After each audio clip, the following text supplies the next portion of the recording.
watching Telluride Time.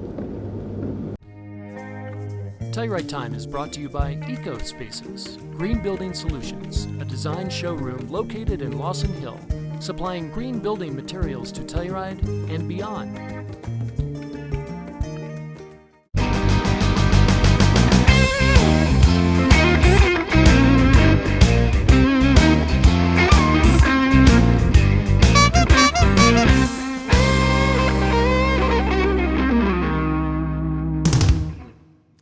I'm standing in front of one of Telluride's long-standing institutions, the Free Box.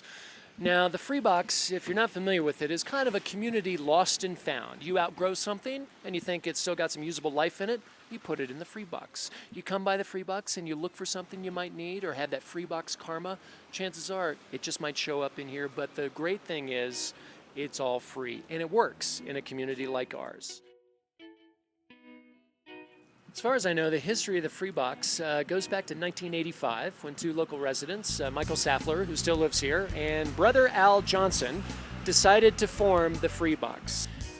Brother Al didn't go a day without wearing an outfit that he had collected here at the Free Box. That goes for a few people in town today. This is kind of a man on the alley. We would call it a man on the street, but we're in the alley.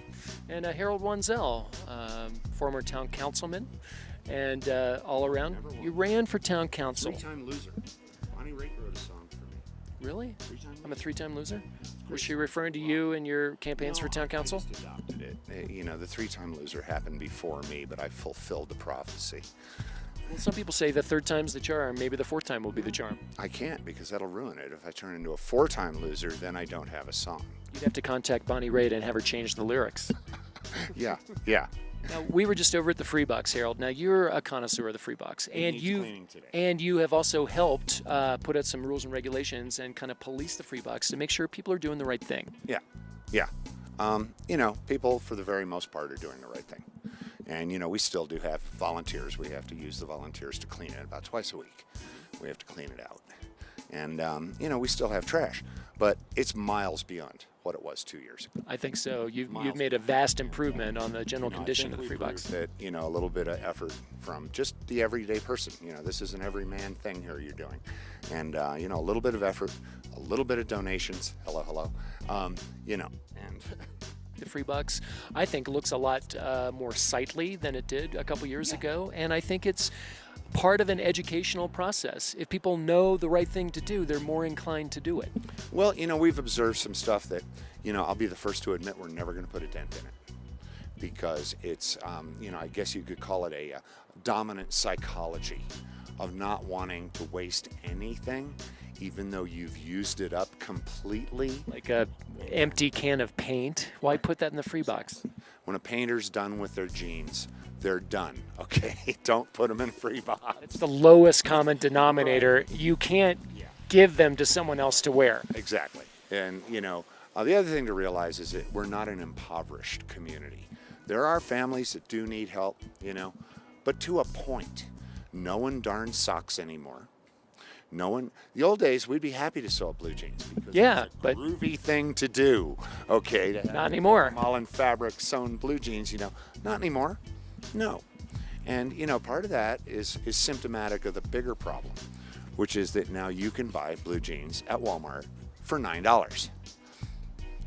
So why put patches on them and sew them up? Consumptive, big box store problem, and you know. It's just, you know, we're increasing our consumption while we're hoping we're going to save the planet, when the consumption and the waste is the number one problem. It's the number one problem. Well said. I've gotten a lot of satisfaction of things I've found over the years in the Free Box, but nothing has warmed my heart more than one day I was doing some spring cleaning and I realized I had way too many t-shirts from various festivals that I had gotten from various things I had done around town. And I put quite a few t-shirts, I mean like 40 t-shirts, in the Free Box. The very next day, I saw people in town wearing those t-shirts and it made me feel really good. No, that's part of the feedback. That's part of the feedback we get from the Free Box. And the stories are endless. We can't even get started on the stories. If you've been here a while, you've heard them. You know, there's all these little miracles that go with the Free Box, and some of them are almost beyond the realm of coincidence. Let's just put it. Uh-huh. They leave us with a sense of awe, going, I can't believe this. Like, you've got something that you're like trying to afford that's on your eBay shopping list, and you're avoiding buying it because even though you're recycling it by buying it on eBay, you still have to spend the money in the shipping, and there it is. It's coming up this afternoon, and you're going to bid on it, and you find it in the free box that morning. Just what you were looking for. This is off the charts. It's cosmic and it's karmic. Right. If you take care of the free box, you put things in, you feed the free box, then you wish for something, and sometimes it's there. I hope those pants came with the free box because your dog's kind of shredding them. I'm going to take a look and see what's in the free box today. There's a 1,000-piece fully interlocking Big Ben puzzle. And that makes a great stocking stuffer, maybe for next year if you got someplace to store it. And here's one glove. Looks like either a left or right. So if you need a glove, there's one right here today. And this looks pretty interesting. Kind of a medical technician's shirt that says, Staff, Kansas Humane Society. Looks like a part of a shower head. Oh, here's good. Everything but the kitchen sink? No, everything including the kitchen sink.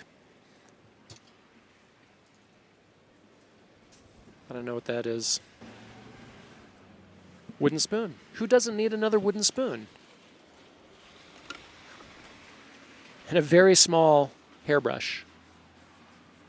So you never know what you're going to find here, and it's a long-standing institution, and as long as people respect it and take good care of it, the free box will be around for years to come.